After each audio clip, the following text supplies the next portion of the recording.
to be self-aware every few years and look in the mirror and say, okay, what do I got to do to get better? Because all the bad things in me that I picked up on the way and all the flaws I have, that's on me. I've been very lucky to have the people that have raised me. So when I say if I'm doing something silly, that's on myself. I picked that up on my own, but that's where I've got to stay self-aware and look in the mirror and say, okay, what can I do to get better? But that's why the wiring is so important, is that you got to understand what's wiring, what's skill, and the wiring is what takes more of the effort. And that's where you've got to put in the work when no one's watching. Welcome to the Secrets to Abundant Living podcast. Your guide on this journey is Amy Sylvis, ready to unlock the keys to a life of true abundance. We're diving into everything from financial freedom and optimal health to meaningful relationships, geographic freedom, and everything in between. It's about creating a life rich in experiences, purpose, and joy. Get ready for empowering conversations, expert insights, and real-life stories that inspire you to live abundantly. If you're ready for the secrets to an abundant life, hit that subscribe button now, and let's get started.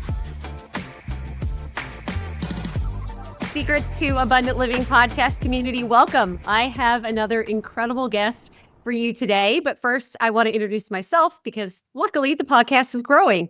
So my name is Amy Sylvis. I am the founder and principal of Sylvis Capital. We connect folks to incredible investment opportunities in the commercial real estate world. But I've got Sagar Patel here with us today, who I had the good fortune of actually talking to on the phone a couple months ago. And I was so impressed with his story. Truly, about 5 minutes in, I derailed our conversation so quickly and like, hey, you don't know me, but I need you to be on this podcast. I need my audience to get to know you and learn more about your story. So my goodness, thank you so much for scheduling with us today. Excited to have you. Thank you. Thanks for having me. And it's Sagar. It's like soccer with the G. Sagar. It's so funny. You just asked me, but I did, and I got it wrong.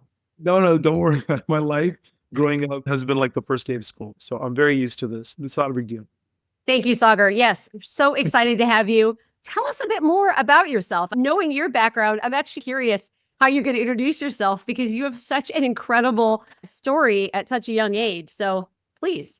I appreciate you calling me young, Yes. first and foremost. We're all young. It's a mindset. But on that note, now I'm very thankful for you having me on. I think everyone's stories are super interesting, amazing. And so mine's just one of another of so many out there. I've just been very blessed and fortunate. And so I guess my story, the way I always begin it is that I'm the firstborn in America out of an immigrant family. So my father is the youngest of six.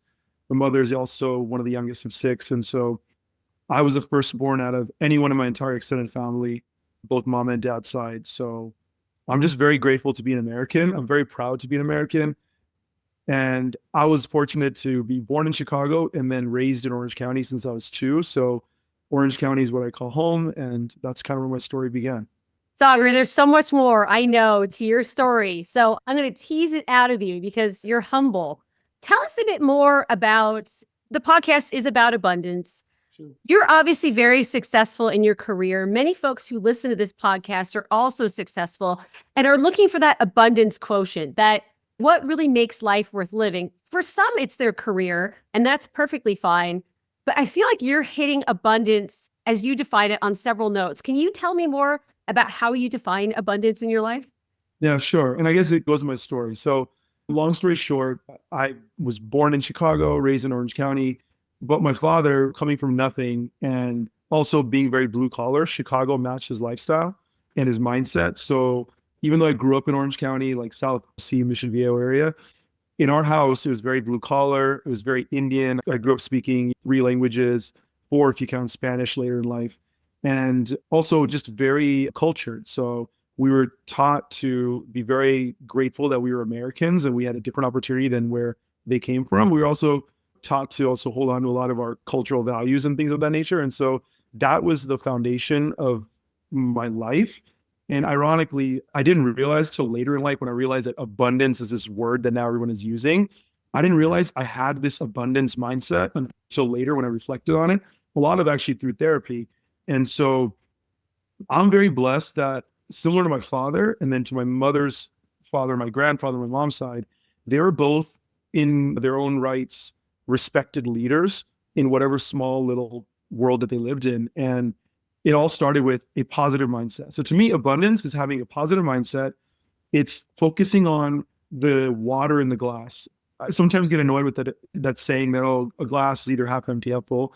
I think it's actually deeper than that. I think every situation is like a glass of water. Sometimes it can be really full, sometimes it can be half full, sometimes it can be very little bit of water. But the focus should always be on the water. And so that's what they taught me. And though having that mindset, no matter what situation I'm in, it's just very naturally for me to focus on the water in the situation and having that positive outlook. And I think when you have that abundance mindset of just giving more than receiving and thinking about just what you can do out of a situation, I think that's what leads to more positive things happening in the universe opening up. And to me, that's really the true definition of abundance. And that all started from a childhood where, I'll give you an example. We come from very humble beginnings. So as we were coming up from when I was 2 to probably through high school, my family every 3 to 4 years would save all their money and take us to India.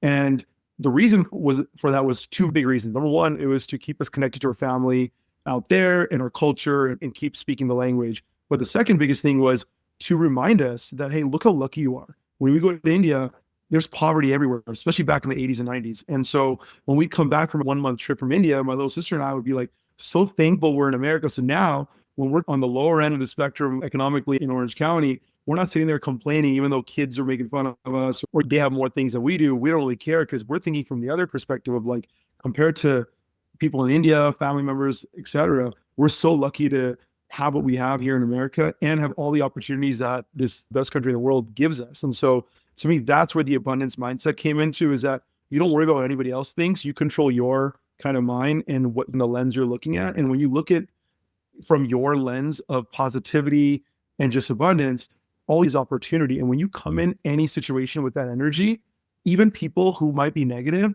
I believe they end up flipping, because I truly believe that I'm not a product of my environment. I want my environment to be a product of me. And so when you bring that energy in, that's what creates abundance. People then start to want to join that because it's infectious in a positive way.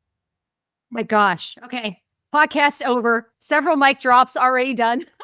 No, I love that though. But I resonate so strongly, and I think our audience does as well, of this perspective taking. And most Americans don't have, and I'm going to say the good fortune to always travel abroad and get that perspective, because maybe we are comparing ourselves to others around us that are so fortunate. But when you really are able to understand what could be missing or what you might not have, so thinking about what you do have versus what you could, that's just an entire different mindset. What a gift your parents gave you. And then further on top of that, of you, I feel like intrinsically understanding that whatever's going on around you, that's okay. You're the sturdy rock. I get goosebumps talking about it because you're the sturdy rock. You're the one that gets to dictate, how you are and what your mindset is.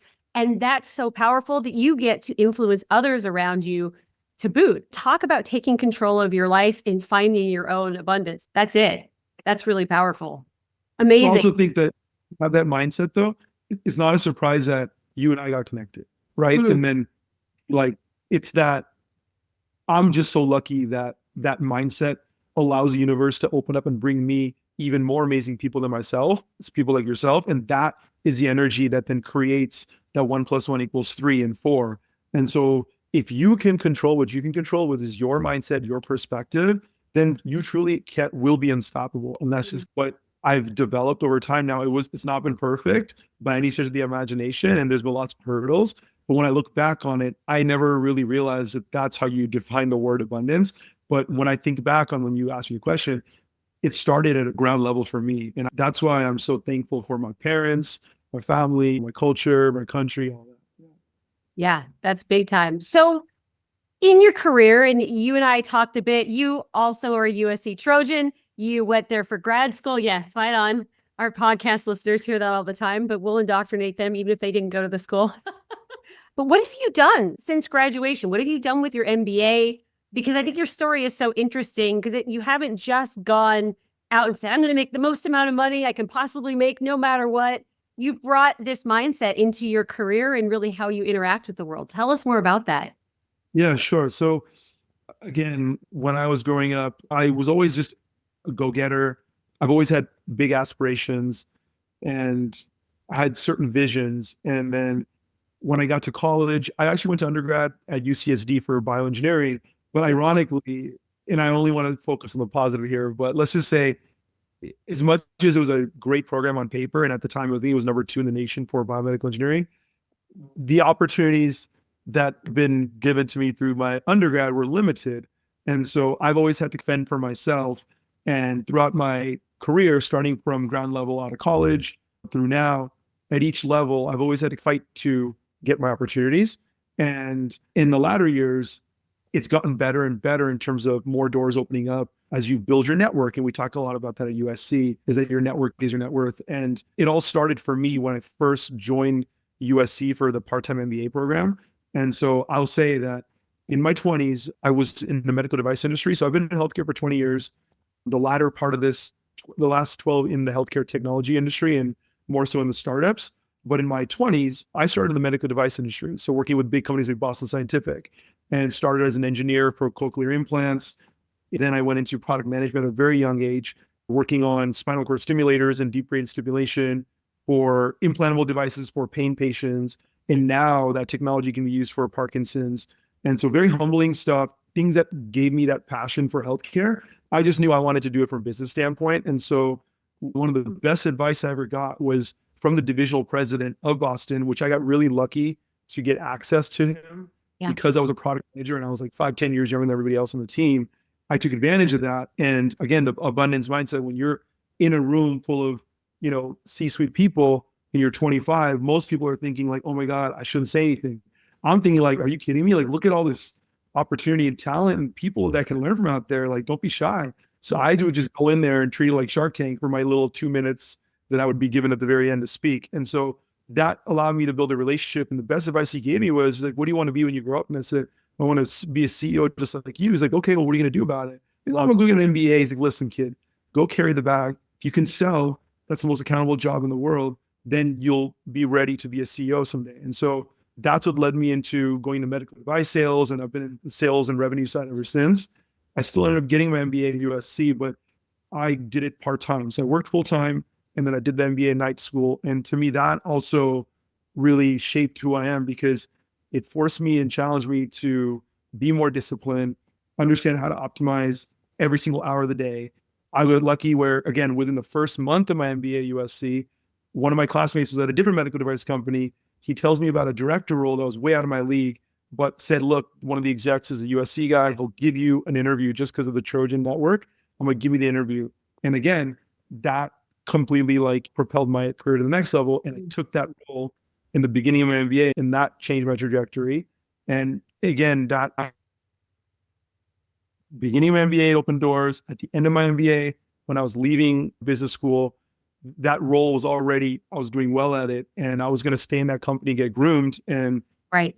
I run into IBM in the hallway. And again, wasn't looking for a job. One thing leads to another. And they end up selecting me for a rotational leadership program that led me to New York. And so that's why I love USC, is because I feel like they also have that abundance mindset of focusing on just the positive and how much opportunity there is out there. And the thing that I love about it is, compared to other programs, when you meet somebody, or at least from my personal experience, when I would meet someone in the UC program, they'll look at you and they say, oh, I feel your pain. Yeah, cool. I get you. When you meet someone from the Trojan network, they're like, wait, you're a Trojan? Oh, hold on, change the conversation, turn that paper over, open up the velvet row, right this way. And that to me is so powerful. And that's the abundance of let's help each other with no ulterior motive involved. And because of that, it's always given me that kind of responsibility, duty. And also I want to give forward to our program, which is why when we met and you told me you're a Trojan, already the conversation changed. And then on top of that, you're amazing. So yeah, of course I'll jump on your podcast. So those are kind of things that I think have helped me throughout my career through the Trojan network, if that answers your question. Yeah. Incredible. Incredible. And now you're an entrepreneur. Yes? Yeah. Ironically, yeah. Full circle. Tell us a bit more about that, if you wouldn't mind. What kind of led to that decision? What are you up to? I know people are probably really intrigued at this point. Sure. Thanks. So I moved to New York in 2012. I switched to tech. I worked for IBM. Big companies give you great training. But after a couple of years, I learned what I had to learn. And then I got to this point of, I'm an entrepreneur by heart. I want to do something where I'm on the ground level. not be just like a dot on the wall Right. with a big title. And so I left IBM, went into startups. And one thing I noticed is that 99% of startups typically fail. 95% don't have any business doing it. I hate to say it. The 5% that actually have their stuff together, you still need a lot of luck and timing on your side. But I saw that only a small percentage make it.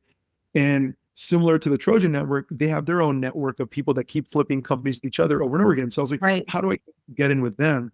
And the one thing I realized was you can only, my experience is not relevant to what they do in startups. And what they want to do is they were only willing to give opportunities for executive roles of people who have done it before. And so what advice I give people is that when you have an abundance mindset, you don't see things of like, oh, well, this is beneath me. Nothing is beneath you.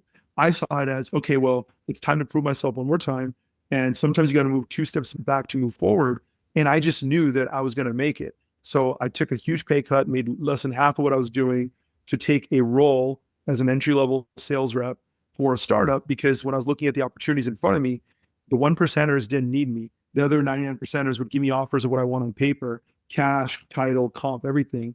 But I didn't believe in those founders. And so when a 1%er opportunity came to my table, I knew they would make it without me. And so I took that first startup job, knowing that it was 2 steps to move forward. And we went from being 12 to 200 people in 2 years. And that was in that 2014 time when like WeWork was blowing up, Uber was blowing up. And so we were in that like small group of like 50 to 100 startups that are like startups to watch, and being front row seats, being the right-hand person to the VP of sales and being close to the 2 founders who had flipped 2 companies before, I got to learn how you scale a company the right way.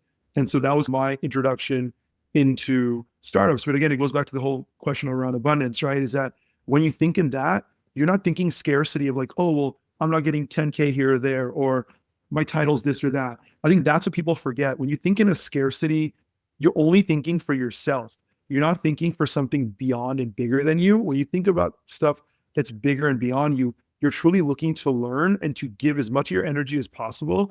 And it's almost like in sports where if the goal is to win, then what you want to do is you want to assemble the best dream team lineup where you're putting every single person in the most optimal position to succeed. And then you have to be self-aware to know, okay, they need me to be the captain and score 30, or they need me to be a role player on the starting lineup, or they need me to come off the bench. And you have to be self-aware to know where you are in that point of time in life based on your skills. That's part of being abundant, right? And I believe that skill is what helped me to always have abundance, but then not go overboard and be delusional, right? Because there's a difference. And I think some people misunderstand that like being delusional and off reality is not abundance, right? And so I've always balanced that with also self-awareness and knowing what I know and what I don't know, and knowing if I can actually take a step back and learn, then eventually I'll be 3-4 steps forward than wherever else I could have been if I was being scarcity mindset. And so that paid off. Like we went from 0 to Series B in 2 years.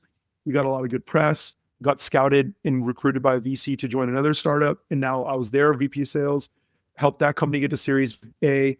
And then by this point, I'd been 6 years in New York. I was single, mid-30s. My younger sister got married and moved to San Francisco, here where I'm at actually. And so when she moved here, I knew my parents in Orange County would be alone till I moved back.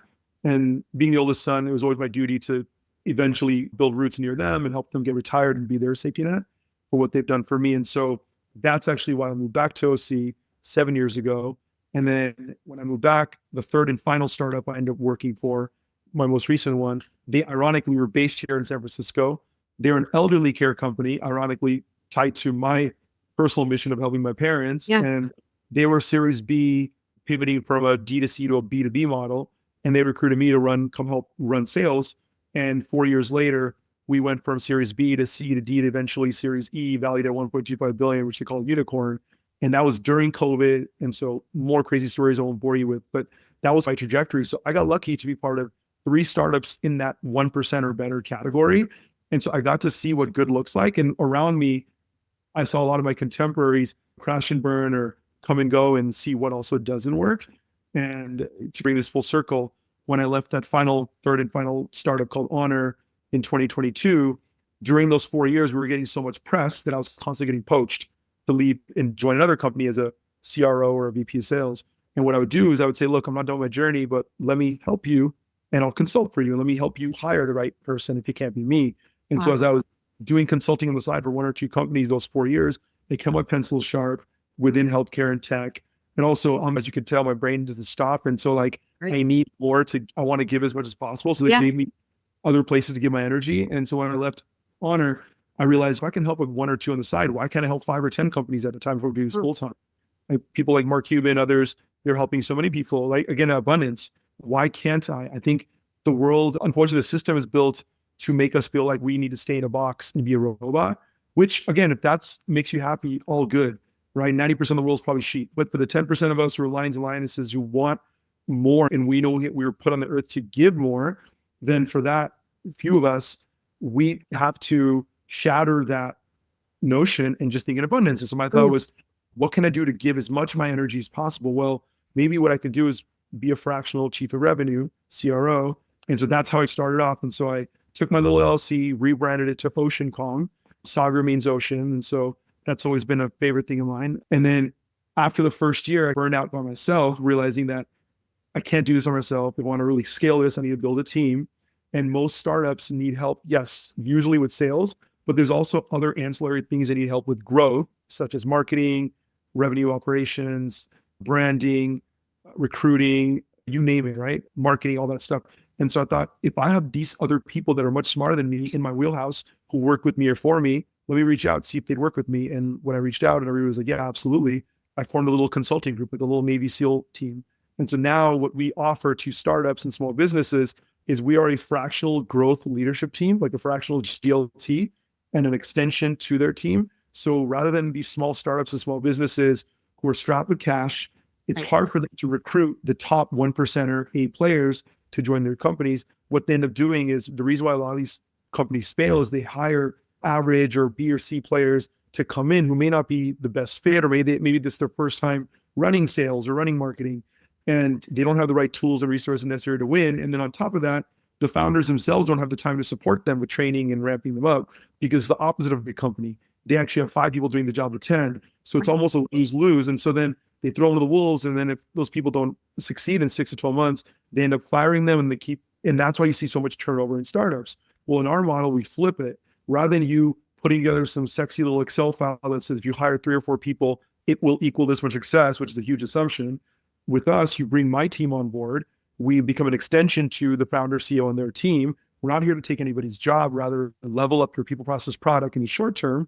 And then the better we understand your business, then myself and my team will start to advise the founder and their team in knowing when to hire what key strategic roles for their leadership team. And then as we help them bring those people on, help them have a soft landing in terms of training and ramping, then once that table is built and they're ready to go, our team drops off. And the kicker to all this is that as of 6 months ago, I've also created a little fund just of friends and family and people that I've been very lucky and blessed with for 40 plus years of my life, who in the last 5 years have made it very clear, like, hey, listen, when you angel invest, when you do this, I want to be part of it. Well, now my goal again is I don't want to just help myself. I want to help all the people I love and care about. So if I'm getting better and better access of great investment opportunities, why wouldn't I open it up to people that I care and love about? And so the other piece is, for the same thing for my clients, is that once we put the team together and we drop off after 6 to 12 months, the number one thing in any company isn't the product or the service, it's actually the people. And so once you get people right, everything else will come follow on. So if we put together the right team for our customers, and why wouldn't we want to also put in a little bit of money at a discount before they do their Series A or Series B? And so that's kind of the final piece of the component of what we can also do, is we can also angel invest, whether it's in our own prospects or clients, as well as obviously other opportunities. And so that's basically Ocean Common in a nutshell. Is we're a growth leadership team that supports startups and small businesses for growth. For smaller companies or startups that may not already be at that product market fit phase, which is like 1 million or above, when they're smaller than that and we're trying to get there, we also can provide advisory services, where I personally will advise these startup founders on a weekly basis and kind of help them and teach them founder-led sales and help get them to that point where they can graduate and then take on our full service once they have the proper funding and revenue. And then the third component, again, is that the investment piece of it, of angel investing. So that's the full circle of how I got here. But again, all the experience that I've had of working in big companies at IBM, to medium, to small, to startups, and then working in almost every single subsector within healthcare, medical device, pharma, enterprise, SaaS, home care, behavioral health. It's all led me to this, where now I can truly advise anybody in healthcare. And the secret sauce isn't the specific experience, it's having the ability to crack the code. And so any new scenario we go in, it's not we copy and paste one solution. We go in and we take a little bit of all these different experiences, and then we have the guts to figure out what the custom solution is for that scenario. And that's basically what we do. And I just love solving problems and cracking codes. I love that. The common theme, and let me know if I've got this right, that I feel like I'm hearing throughout this journey, this amazing journey that you've had, is one, you're thinking about not just yourself, but other people, which is really easy to say. It's a whole other thing to do, especially as you're growing your career, you're starting a company, you're investing other people's money, for you to really have more of a holistic view there. And then, of course, but just this idea of going against maybe what American culture teaches, which is look out for yourself, make sure you're always going to the next level, you're getting as much money as possible. It seems to me that a pivotal part of your story was being willing to take a pay cut, take a step back, knowing, hey, this is part of the process, and just trusting that what you were going to learn, the people you were going to meet, all of those things were going to come together and really rocket launch you, which it did, into your journey there. So impressive that you were able to really grab onto both of those concepts. No, that's sweet of you. And actually, you just said something else that I would love to share to the audience, is that Please. I think it's that a couple things. Yeah, number one, I think it's very easy to be short-sighted, and that's the scarcity mindset. Oh, I need to fight for this extra 20, 30K, or this little bit of like this extra word in the title or whatever, which I'm not saying is wrong. There's a case in, based on whatever scenario there may be. But if you're thinking about macro level, you have to get away from thinking about yourself and think about the bigger picture. That's the abundance mindset. Is if you think about the big picture, if you know you're good at what you do and you're confident, you're secure in that, it's going to figure itself out. I think that's what it comes to. I think people start worrying about getting theirs when they truly are maybe either insecure or they don't truly have the full confidence that they know they can execute and succeed. But once you know that, and also last thing is you let the ego go. Once you let go of the ego and the pride, life becomes just so much more beautiful. And I think that these things that I'm sharing, these are things that are hardwired in you. And so something I realized later in life is that there's skills and then there's wiring. And so skills are things like, okay, I take a course with Simon Sinek or whatever to become a better presenter or better podcaster. Those are skills I can learn in 2, 3, 4 months, right? But then there's things that are you're hardwired over a course of a lifetime. Greed versus giving, like being selfish versus being selfless, having an abundance mindset versus scarcity. Those are things that like you're wired to be that, like being cheap versus being like a spender, right? And so when you want to change your wiring, that takes a year plus to change. And that means you got to put in the hard work when no one's watching and be introspective every day, change it until one day it becomes a habit, it becomes a part of you. And most people don't even know what that even means. And the small percentage of us that even understand this realize that, okay, we understand that it exists, but then are we actually willing to do the work to change? Because people can change. This is the problem, is only small percentage do. And that's the key, is how do you change your wiring to be abundant? You can't just read a book to do that. You got to hardwire yourself to think this way. And I think that's something that I didn't realize, that a lot of good things are hardwired in me, thankfully, due to my parents and a lot of good mentors, older brothers, sisters, people that I look up to.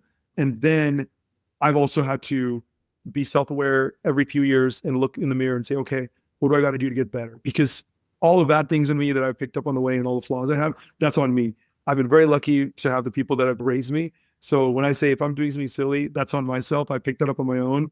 But that's where I've got to stay self-aware and look in the mirror and say, okay, what can I do to get better? But that's why the wiring is so important, is that you got to understand what's wiring, what's skill, and the wiring is what takes more of the effort. And that's where you've got to put in the work when no one's watching.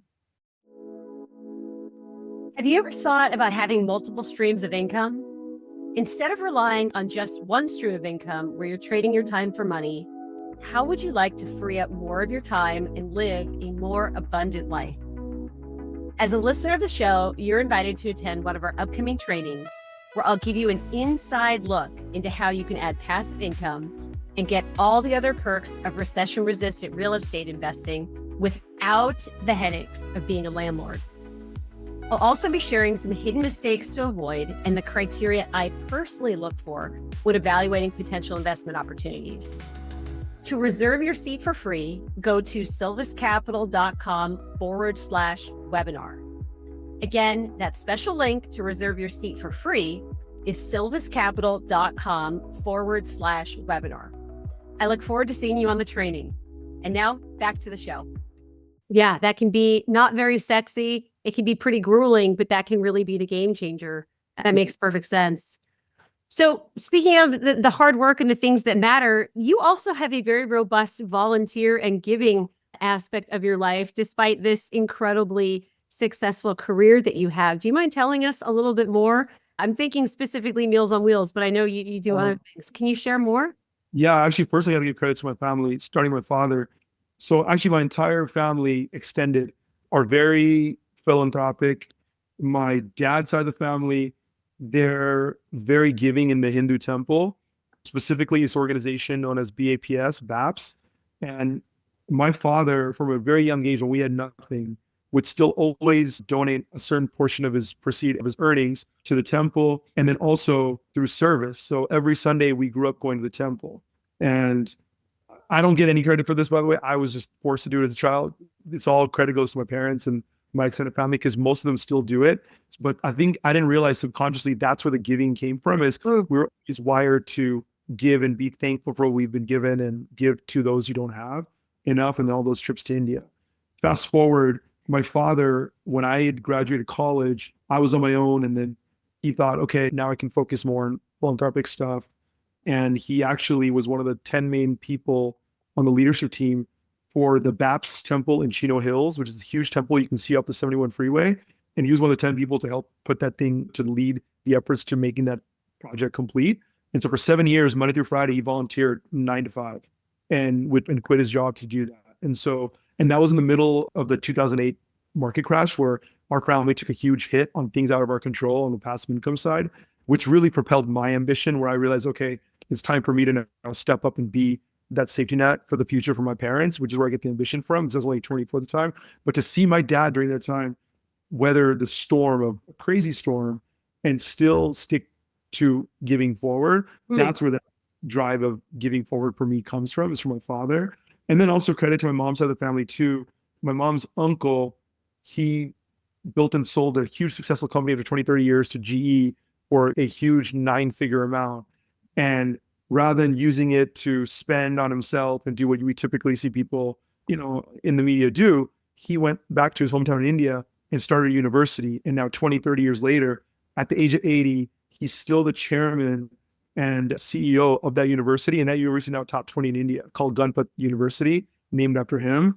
And even at 80, he's still charging and like doing his thing, and is a huge just inspiration to so many people. Has been awarded like a Medal of Honor from the president of India, or the Prime Minister of India, Modi. So that's where I get that energy from and what I look up to. I hail in comparison to what they've done. And so full circle, I've been lucky where one of my business partners and clients / older brother that I look up to, Randy Platt, one of the best leaders I've ever met. He's one of the co-founders and CEO of Care Partners, him and Rodney Burris. Randy has been part of the leadership team at Meals on Wheels in Orange County forever.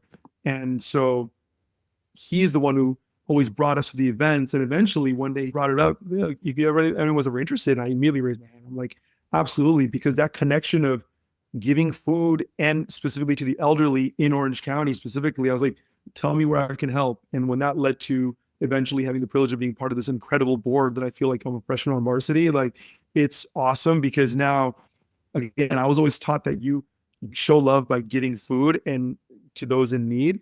That was always like my service at the temple, was in the food department, where my dad ran that department. So now to be able to be involved with Meals on Wheels, that's where, again, it just made sense all around. For those who aren't familiar with Meals on Wheels, can you give just a couple of sentences? Yeah, absolutely. Yeah. So Meals on Wheels, an amazing program. It's actually a national brand. And I'm part of the Orange County chapter and on the board, where we deliver home fresh cooked meals to elderly in places where they're in need all over Orange County, like in Orange, like Newport, Costa Mesa, like you name it, Santa Ana, all over Orange County, where there are people in need, right? Older people in need that don't have, warm meals. And it's just being with the volunteers, like, just, it's humbling. It puts everything in perspective. And then it connects to the last piece, which I forgot to address when you explain kind of the whole America, we forget about being in a capitalistic world. That's another thing I think, right, is that we live in a capitalistic world and country, which is great from a business standpoint. I truly believe in capitalism. However, it's extremely hard to then separate and compartmentalize that in your personal life and not let that thinking and wiring bleed into your personal. And so that's where it becomes a challenge in us as humans. We have to make twice as much of an effort to know when to have that capitalistic mindset. And so I always say, you treat your opponents differently than your teammates. So when you're dealing with an opponent, yeah, be a capitalist. It's time to kill or be killed, right? And you have that Jordan Kobe mindset of if you're not first, you're last, and win the right way, right? Ethically speaking. However, when you're dealing with team members or teammates or family members, people you consider family, whether you're clients, you're anybody that you work with, right? The goal isn't to beat each other. The goal is actually, sure, you might have disagreements and arguments, but what is the goal when you do that with a sibling? It's at the end of the day to come to a resolution so you're stronger than before. And so the same thing goes is that when you think about your community and people you consider your own, you need to think from an abundance mindset of, okay, these aren't our opponents. The goal isn't to like take as much from them as possible. If anything, it's opposite, to give as much as possible, because why wouldn't I want to give more to people that I love, right, than take? And so that's, I think, the challenge when you live in a capitalistic world. You've got to make an effort to be able to switch it up and change your mindset to giving more than receiving for your own. Yes, absolutely. And some would argue, myself included, that the more you give, the more you receive, and just trusting that process. I know. I saw your show. I saw you go, it's true. It is it's almost an unburdening of just like, oh yeah, I can just freely give. And I know I'll be taken care of. Like all of that just takes care of itself. So let's end this on a note of, for folks that are listening, for people that are thinking, okay, you have created an incredible life for yourself by giving to others. You've had obvious personal success. It sounds like you're very close to your family. There are just many ways you've cultivated abundance in your life. For somebody who's thinking, gosh, I just want to get started. I've really oriented my life, not selfishly, not in a bad way, but just towards maybe narrowly focusing on my career, trying to get mine. And I'm finding myself just feeling really unfulfilled. What advice, one step would you give someone to take away from this? Well, before I give advice, then I should where I could cultivate more abundance, because I'm okay. All right. More mistakes than probably all the viewers watching. So because I've always made more mistakes than most people I meet, I'm never one to give advice. However, I'm happy to share my experiences, and that resonates, or if that gives you an idea or something that kind of you want to take on, by all means, please. All I want to do is just share as much as I can, and then hopefully that gives forward and allows people to make the most of it. And so to answer that question, I think it all starts with a mindset and a perspective. The sooner you realize that you control your own perspective and mindset, the better. And it's extremely easy in any situation to immediately think, oh, what about me? If you can even write on a notepad, I sometimes actually keep, sounds dorky, a piece of paper that I laminated like on a note card with a couple affirmations, and every few years I change it up. And I read it every morning, every night, and then also throughout the day when I'm having a tough moment, hopefully I remember to take it out and read it. I'm not perfect, but in habit, after about a year, I wake up one day, I'm like, okay, I don't need it anymore, I throw it away, because now I've rewired myself. That's how you can fix wiring, or at least that's my way that I made up over the last years. And same thing with abundance. You could apply that to abundance and start asking yourself, okay, what are things that can remind myself that, hey, focus on the big picture, and just approaching every situation, not in a delusional way, but in a positive attitude, right? And so if you can start to chip away and focus on just giving, then it will, like you said, come full circle. Because that's similar to what you said. My dad always taught me, if you give one, you receive, it'll come full circle. And I'll give you an example actually of what I'm not doing well, if that helps, to explain that, again, this is a never-ending journey of abundance. And as much as I feel like I've done decent in realizing even that this was even a thing until 5 years ago, that I didn't realize I had it. And then that once I realized that I had it, I started working on it even more, of creating more abundance. And this is actually when COVID hit, is when I started learning more about this. That's actually, ironically, when I even discovered at the ripe age of, I think, 35 or 36, what inner peace even really was. Like I truly digested, because we all know what inner peace means, but do we really understand it? How did you understand and digest the importance of inner peace till when COVID hit and it forced me to slow down. And I realized I needed to slow down to speed back up. And as much as I was trying to go so fast, I didn't realize that as much as I wanted to focus on health, family, and wealth, I didn't realize that underlying foundation to that, like step 0 before step 1, 2, and 3 was inner peace. That was my humbling moment. And I found that, okay, there was a mountain I wasn't even climbing. And so that actually started showing me the way to abundance. Was that when I started finding more peace in myself and letting go of the pride and ego, it started making me see things even more so in an abundance mindset than what I already had intrinsically before. And then now, as I say, like, I'm still not perfect. I'm still on a journey of finding ways of being more abundantly mindset, or if that's even okay, finding ways of being more abundance. What I've been working on now, maybe is a little bit too much TMI, is on my personal life. I sometimes focus so much on health and wealth, and I've struggled in the relationship category, and starts with myself. That's all on me. I haven't realized until the last few years and just going through therapy that I have probably a subconscious block in my own mind where I'm assuming things and not having and applying that same abundance mindset and thinking like, oh, well, there's so much wrong with me, or based on who I am and where I'm at in life, there's probably only a small percentage of people out there, women out there that, is probably perfect for me. And what I've started to realize that I have to change that mindset. I can't, that's a scarcity thing. If there's only, even the word only is scarcity, right? I need to now rewire myself and say, no, there actually is a small percentage of people out there.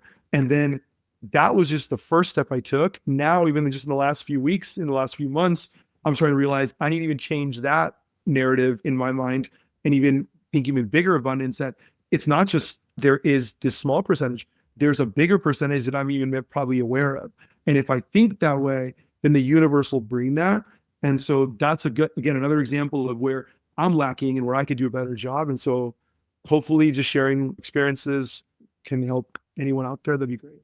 That's amazing. Well, thank you for being so vulnerable, sharing so much about you. You are a busy man, and just the fact that you took the time to really share your greatness, your insight, your humility, even insights on how you're working on yourself. I think that's just incredible. What a gift this has been. How can folks get a hold of you if they want to talk to you further? Well, Amy, first and foremost, thank you so much. You're so sweet. You're too kind. Oh. Thanks for. And yeah, if you want to get a hold of me, super simple. You can go to my website, OceanCalm. That's ocean and then calm, CALM.co. You can send us a message there. My email is Sagar, SAGAR @oceancalm.co. Also, you can go on our Instagram, which is OceanCalm01, or my personal Instagram, which is @SagarPatel01. And then we're also on LinkedIn, both OceanCalm and Sagar. And then we also have a YouTube channel for OceanCalm. So yeah, a bunch of different ways. I'll send you an email so you can probably post on this video later. Yes. With all the things. But please reach out. Don't be shy. I cannot emphasize to people, it's better to try and reach out and over communicate than under. Again, when you think in abundance and you over communicate, good things happen. So incredible. Yeah, we'll make sure to put all of that in the show notes. We encourage everyone to reach out to Sagar. And sorry again, I mispronounced your name at the beginning. One of those things where you're like, get it right, and then you're overthinking it, and then it comes out the exact wrong way. Thank you for your grace, Sagar. No, Amy, you're so sweet. And thanks again for having me. Yes. Your energy is infectious, and I appreciate the opportunity. This is a delight. Thank you, everyone. We'll see you on the next episode. Bye for now. Thank you for joining us on another episode of the Secrets to Abundant Living podcast. We hope you found inspiration and valuable insights that will empower you on your journey towards abundance. If you enjoyed today's episode, don't forget to subscribe, rate, and leave a review. Your feedback means the world to us, and it helps others discover the secrets to an abundant life too. Stay connected with us on LinkedIn, Amy Sylvis. Keep striving for your goals, nurturing your relationships, and embracing the adventure that is life. Until next time, we wish you an abundantly fulfilling day.